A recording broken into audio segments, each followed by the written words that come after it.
Olá, para você que nos assiste na Rede Campo, começamos neste momento o nosso panorama de mercado para te ajudar aí a tomar as decisões nas suas comercializações de soja e milho, considerando aí o contexto nacional e internacional. E para isso a gente chama aqui a nossa coordenadora de comercialização da Coopermota, a Sônia Trovo. Olá, Sônia! Olá, Vanessa, bom dia. Bom dia a toda a família Coopermota, aos nossos cooperados, clientes, num pós-dia bem movimentado.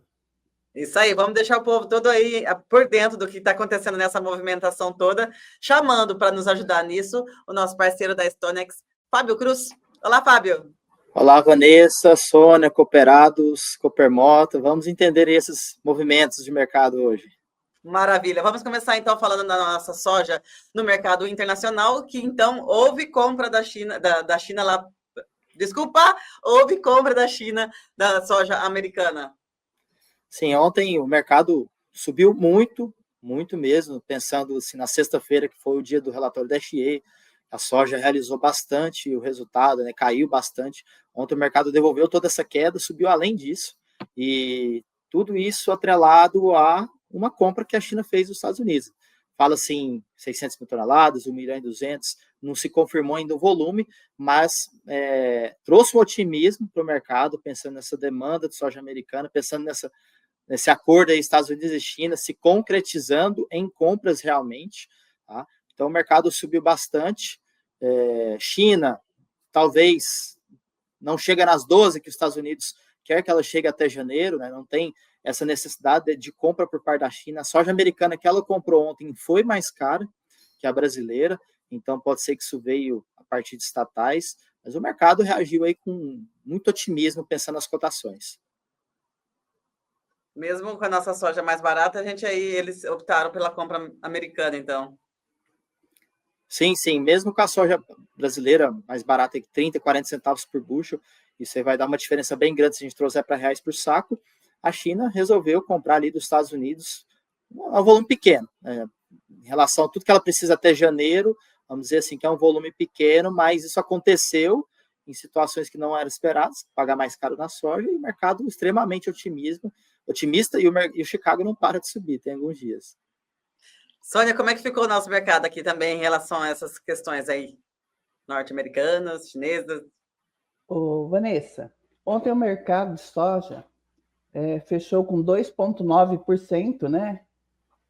O maio avançou 2%, oportunidade para safra nova, tivemos bons preços, tá?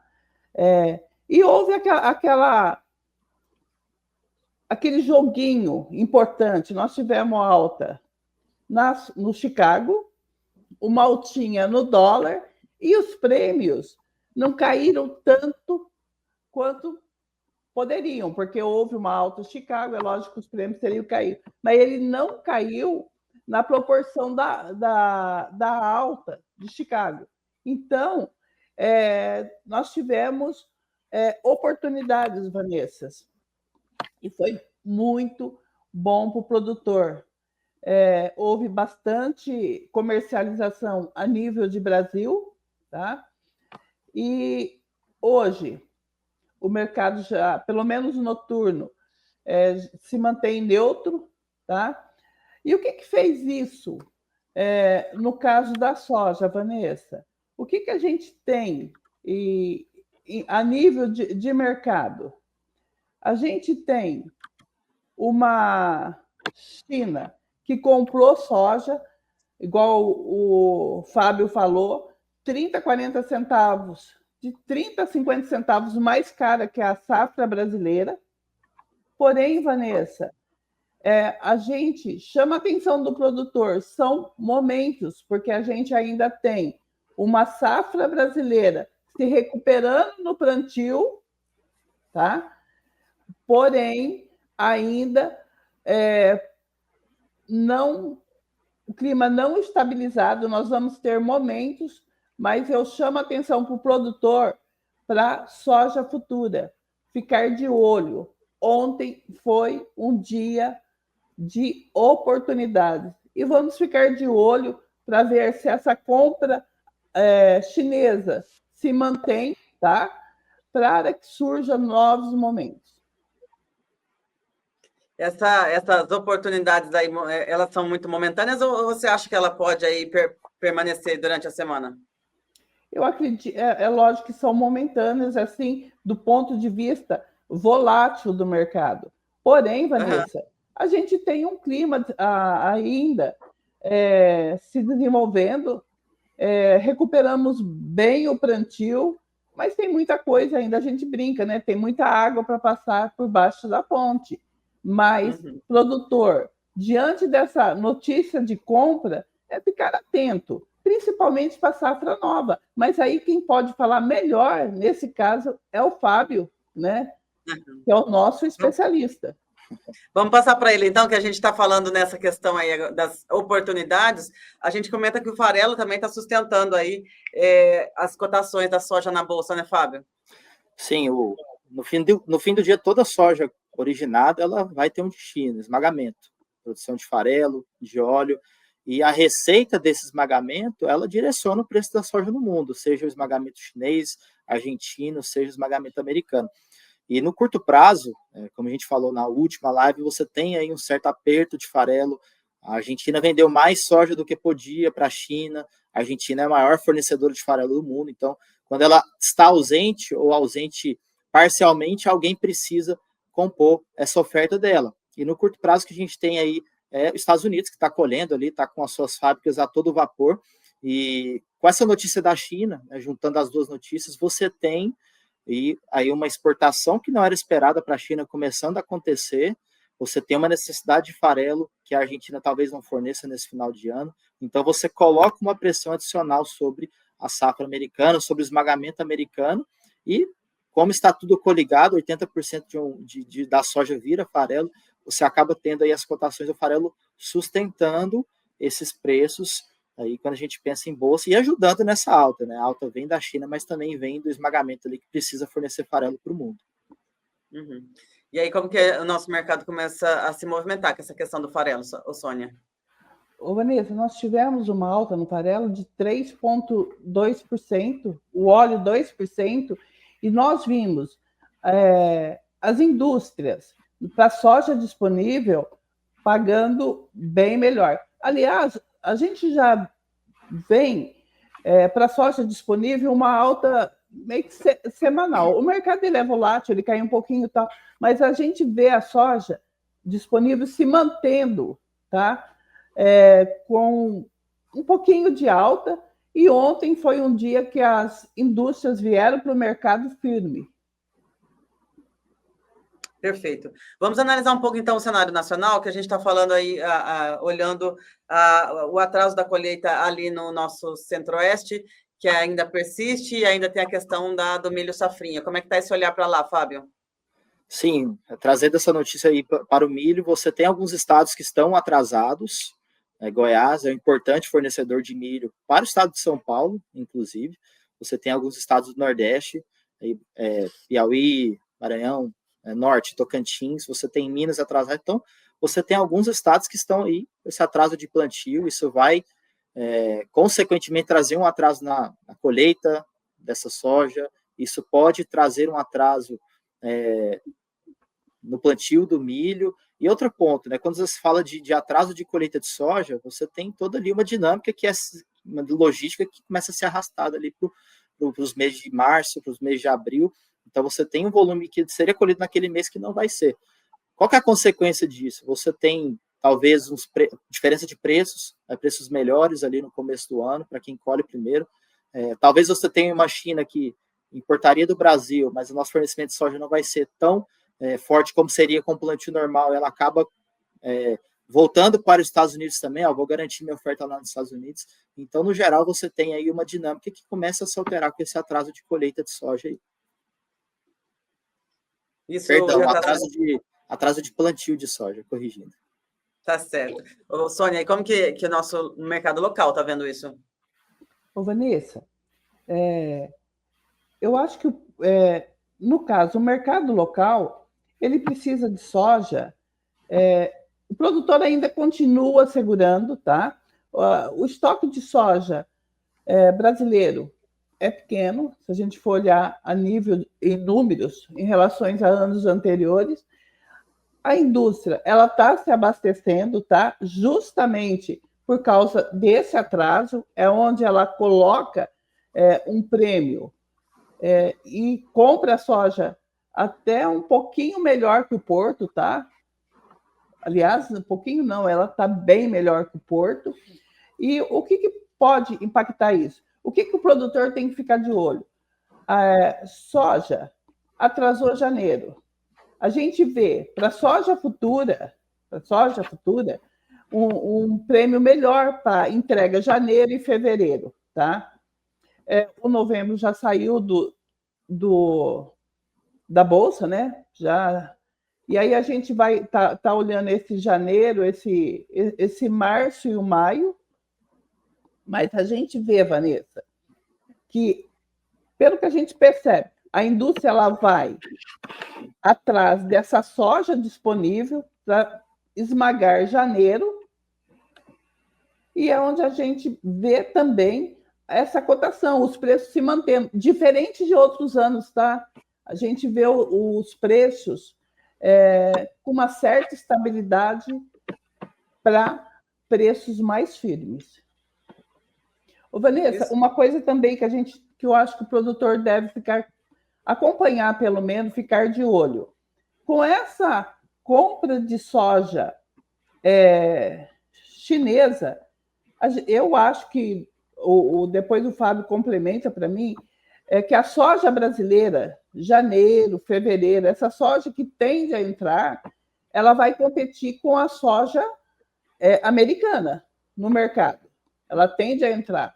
Então, é um fator para o produtor ficar de olho também, tá? Ele corre esse risco. Complementar, Fábio? Sim. Quanto mais ausência de oferta ali no começo do ano, você tem uma briga muito mais acirrada no mercado interno. Então, o esmagamento no final do ano, mas em janeiro, fevereiro ele volta. E se você tem ali uma oferta menor de soja, no geral, no Brasil, você tem um preço brasileiro começando a equalizar ali com o americano. Então, a soja nossa começa a ficar cara, mesmo no início da colheita, os Estados Unidos começa a competir mais e isso pode trazer esse efeito. Eu comentei da questão da China, talvez alongar um pouco a sua compra de soja nos Estados Unidos, não necessariamente já entrar no Brasil em fevereiro e permanecer até o final do ano praticamente. Maravilha. Vamos passar, então, para a nossa análise do milho. A gente comenta, então, alguns desdobramentos aí da questão do relatório da USA, né, que está prevendo, então, ainda uma safra recorde lá norte-americana, Fábio. E sexta-feira, o relatório do USDA trouxe uma produção para os Estados Unidos, redução, apesar de uma redução, foi de 427 para 425 milhões de toneladas, é uma safra recorde. O mercado esperava uma produtividade, uma produção consequentemente menor nos Estados Unidos, talvez associado a alguns problemas ali locais, nos principais produtores de milho, mas isso não veio. Então, a redução foi menor do que o mercado esperava, apesar de ter redução. E isso trouxe um estoque esperado para os Estados Unidos maior. E qual que é o ponto? Você tem os Estados Unidos, que é o maior exportador de milho, com oferta mais do que suficiente para fornecer para o mundo. Então, o mundo, talvez, se a gente tiver algum problema na safrinha brasileira, trazendo um pouco para o cenário nacional, você demorar ali, ter um Brasil que demora a colher e colhe menos, nosso mercado interno consome muito hoje, você pode ter aí uma necessidade maior de compras desse milho americano. Isso vai influenciar tanto a nossa safrinha, como vai influenciar o nosso milho disponível também, que o produtor está pouco comercializado, pensando a nível Brasil, atrasadíssimo em relação a outros anos. Então, Estados Unidos, com fornecimento bom, com a produção boa, isso pode atrapalhar ainda mais as nossas exportações aí até janeiro, que é quando fecha o nosso ano safra 24-25. Ô, Sônia, e considerando, então, já complementando essas informações aí do mercado nacional, que o Fábio já comentou, quais você acha que serão os impactos aí para o nosso mercado local? Ô, Vanessa, só para efeito de conhecimento, a indústria consumiu 15.244.000 toneladas na produção de etanol do ano comercial 25-26 até outubro. E aí, é que nós tínhamos um excedente, se tudo corresse certinho, exportação, enfim, nós tínhamos excedente de 20 milhões, tá? Mas, por que eu estou falando isso? Porque a safra americana é recorde. Milho, Brasil, ainda tem bastante estoque.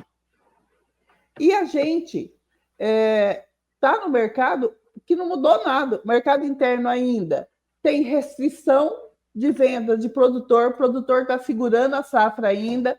Comprador entrando no mercado, comprando da mão para a boca. Sentimos essa semana o comprador subindo um pouquinho, tá?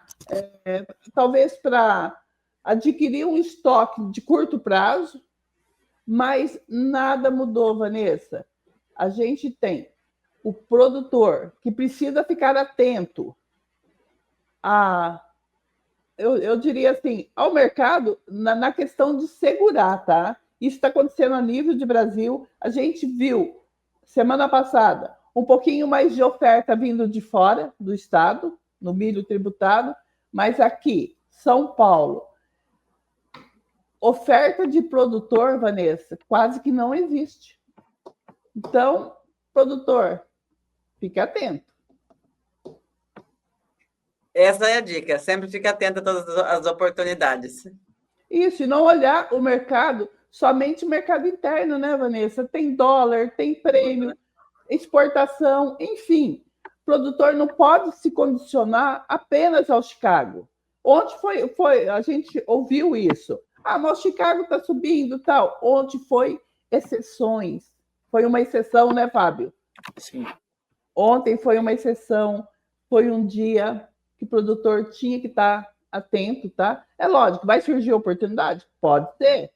É claro, no mercado ele é dia a dia, como a gente sempre coloca aqui, mas ele tem que estar atento, Vanessa, para não perder a oportunidade. E não esquecer daquela orientação que a gente sempre faz, dele olhar a sua própria margem, né? E aí, para fazer o momento da escolha de venda mais assertivo, considerando as oportunidades.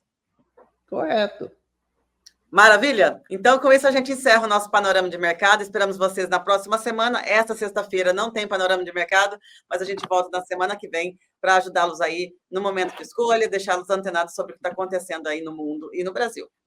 Um abraço e até lá. Obrigado, tchau, até mais. Tchau.